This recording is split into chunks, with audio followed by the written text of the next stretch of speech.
Welcome to ज्ञान plus. आज हमारी मैथमेटिक्स की क्लास है और मैथमेटिक्स की क्लास में हमने परसेंटेज से स्टार्ट किया था और परसेंटेज के कॉन्सेप्ट 3 पे हम लोग आ गए हैं। तो चलिए देखते हैं कॉन्सेप्ट 3 के प्रश्न। पहला क्वेश्चन हमारा, दूध और पानी के 80 लीटर के मिश्रण में 25% दूध है, मिश्रण में कितने प्रतिशत पानी मिला देना चाहिए ताकि मिश्रण 20% बन जाए। अब ये ध्यान दीजिए, 80 लीटर हमारे पास कुल मिश्रण है जिसमें 25% दूध का है। अब हमको प्रतिशत में पानी कितना मिलाना चाहिए ताकि मिश्रण 20% बन जाए। यानी कि पहले हमारे पास मिश्रण था 25%, अब हमको बनाना कितना है 20%। यानी कि इस 25 में 5% की क्या करनी पड़ेगी, कमी करनी पड़ेगी, तभी ये 20% बन पाएगा। अदरवाइज़ किसी कंडीशन में ये 25 से 20 नहीं बनेगा। तो 5 की कमी कर देते हैं, 5% कम कर देते हैं। ये 5% कम करेंगे किस में, 25 में, तभी ये 20 बन पाएगा।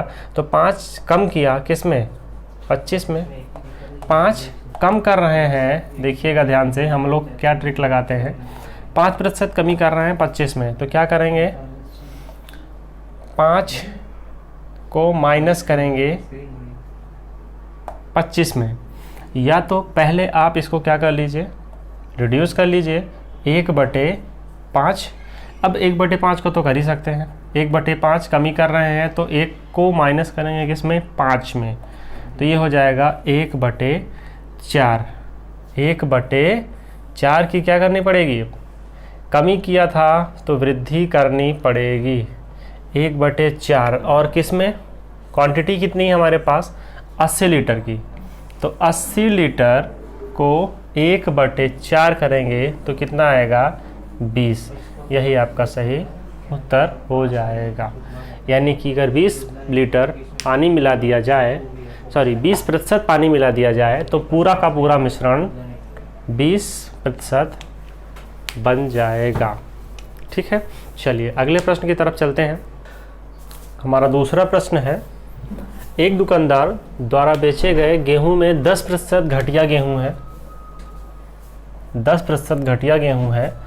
150 किलो गेहूं में बढ़िया गेहूं कितना मिलाया जाए ताकि घटिया गेहूं 5% ही बचे। यानी पहले घटिया गेहूं 10 किलो था, 10% था, अब उसको 5% करना है तो उसमें कितना गेहूं और मिला दिया जाए। अब ज़रा देखिएगा, पहले 10% घटिया गेहूं था, अब हमको करना क्या है कि इसको कम करके किसी भी हालत में 5% करना है। यानी घटिया गेहूं 10% से 5% करना है तो बढ़िया गेहूं कितना मिलाया जाए, 5% करना है 10% से, तो 5% कमी करनी पड़ेगी। और ये कमी वृद्धि होती किस में है, मैंने हमेशा बताया है आप लोगों को, कुछ सीपी में कमी वृद्धि की जाती है, यानी कॉस्ट में कमी वृद्धि की जाती है। तो 5% की कमी करना है किस में, 10% में।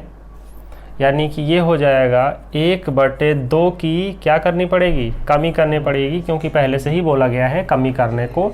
10 से 5 करना है तो कमी हो रही है, तो हमने भी वही किया।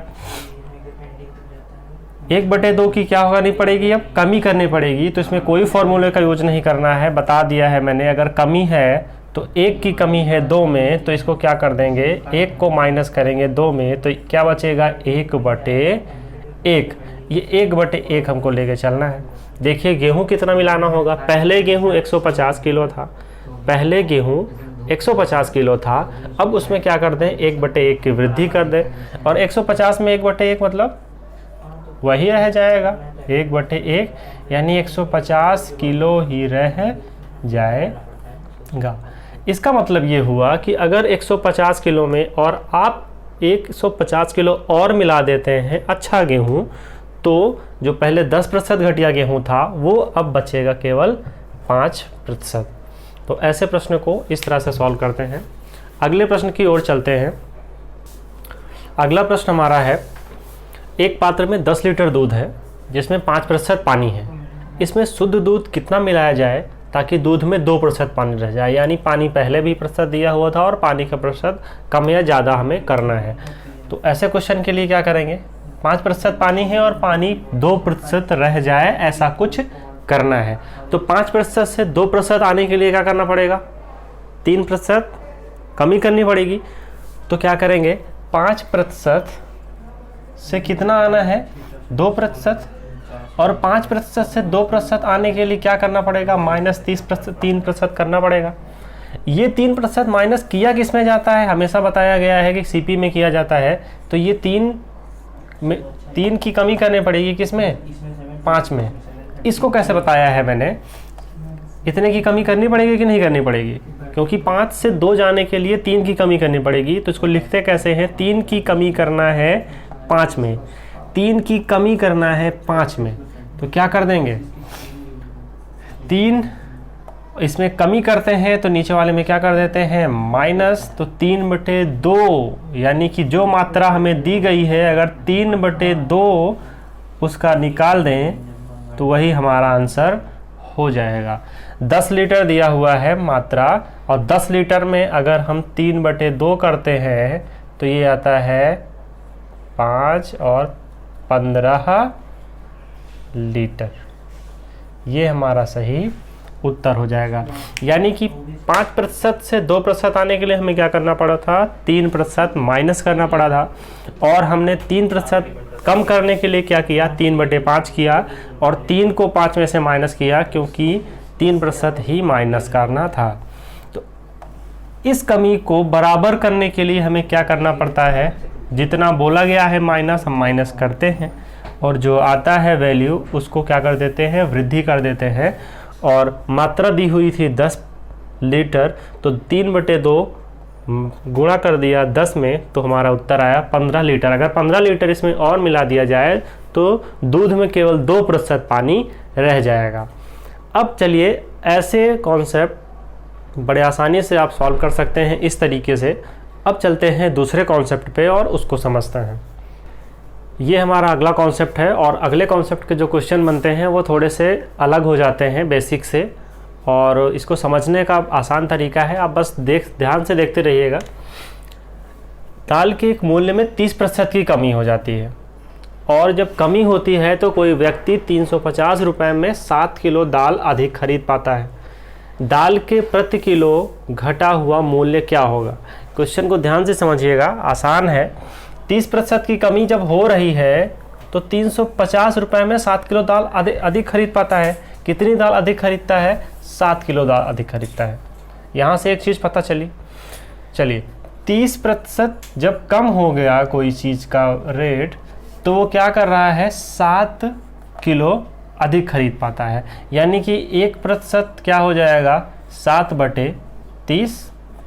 अगर 1% की वैल्यू फाइंड करेंगे तो 7/30 आती है। तो चलिए 100% में करके देख लेते हैं। तो 100% क्या हो जाएगा, 100% क्या होगा, 7/30 गुणे 100, ये पता चला।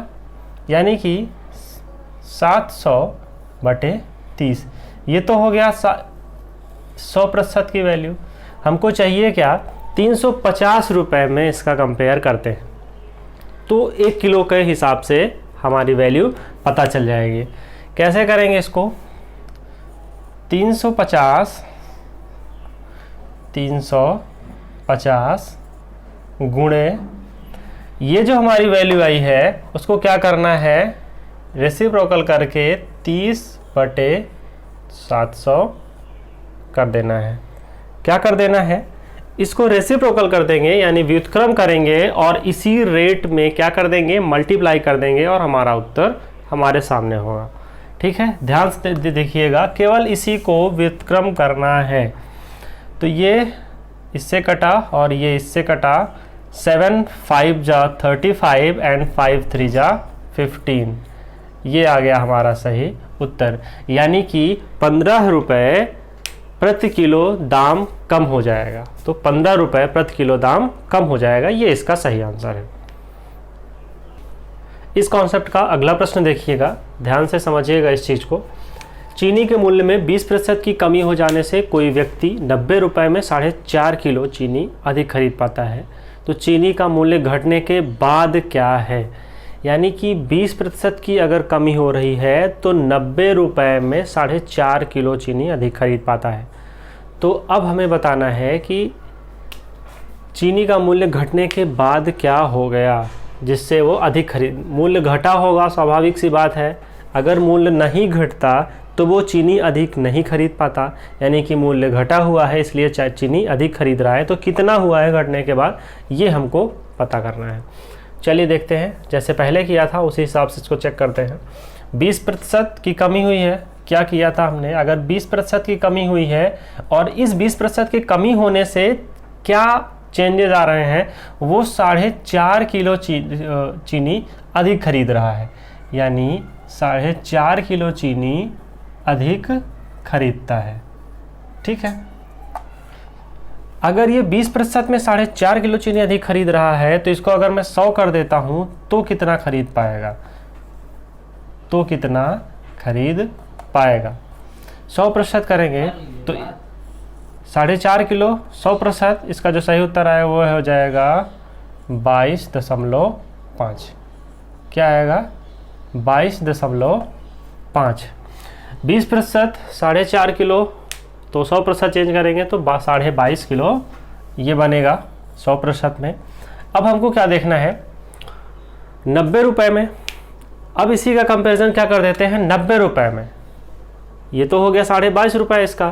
तो अब इसका देखते हैं तो 90 रुपये में क्या हो जाएगा, तो 90 को डिवाइड कर देते हैं 22.5 से। 90 को डिवाइड जब करेंगे 22.5 से तो कितना आएगा, 22 चौका, ये हो गया 4, ये हो गया आपका 4, यानी कि उसका जो मूल्य घटा वो 4 रुपये घटने के बाद उसका मूल्य हो गया था। ठीक है, तो ये है इसका सही सॉल्यूशन, और आप उम्मीद है कि आप समझ रहे होंगे चीज़ों को। मैं एक बार फिर कोशिश करता हूँ समझाने की। अगर 20% 4.5 किलो चीनी अधिक खरीदता है तो 100% में 22.5 किलो अधिक खरीद पाएगा कि नहीं खरीद पाएगा। अगर 100% करते हैं तो वो 22.5 किलो चीनी अधिक खरीद पाएगा। अब हमको दिया है 90 रुपये, तो 90 रुपये का कंपेयर हम 22.5 से करते हैं और 90 को डिवाइड करेंगे जब 22.5 से तो हमारा उत्तर क्या आएगा, 4। तो यही हमारा सही उत्तर हो जाएगा। ऐसे ही और भी क्वेश्चन हैं जो हम आगे देखेंगे। कॉन्सेप्ट 4 का ये अगला प्रश्न है, और ऐसे प्रश्न एसएससी में आ चुके हैं पहले भी, और अक्सर ऐसा पूछता रहता है। चावल के मूल्य में 25% की वृद्धि हो गई। अभी तक जो हम प्रश्न पढ़ रहे थे उसमें कमी पढ़ रहे थे और इसमें वृद्धि पढ़ लेते हैं। 25% की वृद्धि हो जाने से कोई व्यक्ति 400 रुपये में 20 किलो चावल कम खरीद पाता है। अभी तक क्या हो रहा था, अधिक खरीद रहा था दूसरे प्रश्नों में, अब कम खरीद पा रहा है। तो आरंभिक मूल्य क्या था, तो पहले हमने कमी वाले पढ़े थे, अब थोड़ा वृद्धि वाला पढ़ लेते हैं। 25% की वृद्धि हो गई, तो जब दाम में वृद्धि हुई तो स्वाभाविक सी बात है चावल वो कम खरीद पा रहा था। तो 25% की वृद्धि हुई तो 20 किलो चावल कम खरीद पा रहा था। अगर इसको हम 100% में कर देते हैं तो क्या हो जाएगा, ये हो जाएगा 20 चौक 80, क्योंकि 25 चौका 100 तो इधर होगा 20 चौक 80 किलो। ये हमने किया 100% में, ये वाला 80, यानी कि हम जब इसको टोटल करेंगे तो ये क्या आएगा 100 kg। टोटल करेंगे तो ये कितना आएगा 100 kg, और हमसे कहा है 400 रुपये में 20 किलो कम खरीद पाता था। तो हमारे पास मूल्य कितना, पहले इसका प्राइस कितना दिया हुआ था, यानी कि कुल 400 दिया हुआ था। इसी 400 में वो 20 किलो कम खरीद पाता था। 100% का 80 तो आ गया। अब इसमें पहले से दिया हुआ है 400 रुपये में 20 किलो कम खरीद पाता है, तो ये वाला 20 किलो 20 में क्या कर देंगे, ऐड कर देंगे, तो 100 किलो बनता है। अब हम देखते हैं, हम इसका आरंभिक मूल्य का था, तो 400 और 100 किलो का रेट कितना निकल जाएगा, 400 बटे 100 करेंगे तो ये हो जाएगा 4 रुपये प्रति केजी। इसका क्या था, प्रारंभिक मूल्य था। यानी कि पहले जो चावल का मूल्य था वो 4 रुपये पर केजी के हिसाब से था। एक बार फिर से मैं रिपीट कर रहा हूँ, क्वेश्चन को ध्यान से समझिएगा, क्योंकि ये एसएससी में कई बार क्वेश्चन पूछा जा चुका है। चावल के मूल्य में 25% की वृद्धि हो रही है, तो 400 रुपये में 20 किलो चावल कम खरीद पा रहा है। तो 25% की वृद्धि हुई है तो 20 किलो कम खरीद रहा है। तो चलिए 100% में निकाल लिया हमने, तो 80 हो जाएगा, क्योंकि 25 इसमें 4 का मल्टीप्लाई करेंगे तो 100 बनता है, तो इधर भी 4 का मल्टीप्लाई करेंगे तो 80 बनेगा। अब बात आती है 400 रुपये में 20 किलो चावल कम खरीद रहा था, तो 100% का 80 निकाला, तो ये 20 किलो पहले वाला कम था, इसी को क्या कर देंगे, ऐड कर देंगे, तो ये क्या हो जाएगा, 100 किलो बनेगा। और हमारे पास कुल मूल्य दिया हुआ था 400 रुपये, तो 400 को 100 किलो से डिवाइड करेंगे तो उसका प्रति किलो का मूल्य हमारे सामने होगा। तो ये है कॉन्सेप्ट नंबर 4 के प्रश्न। ऐसे प्रश्न अक्सर एसएससी और ये कई सारे एग्जाम में पूछे जा चुके हैं। ऐसे प्रश्नों को प्रैक्टिस करिए, और कोई भी डाउट होता है तो हमें आप कमेंट करके ज़रूर बताइएगा। बने रहिए हमारे साथ, तब तक के लिए धन्यवाद।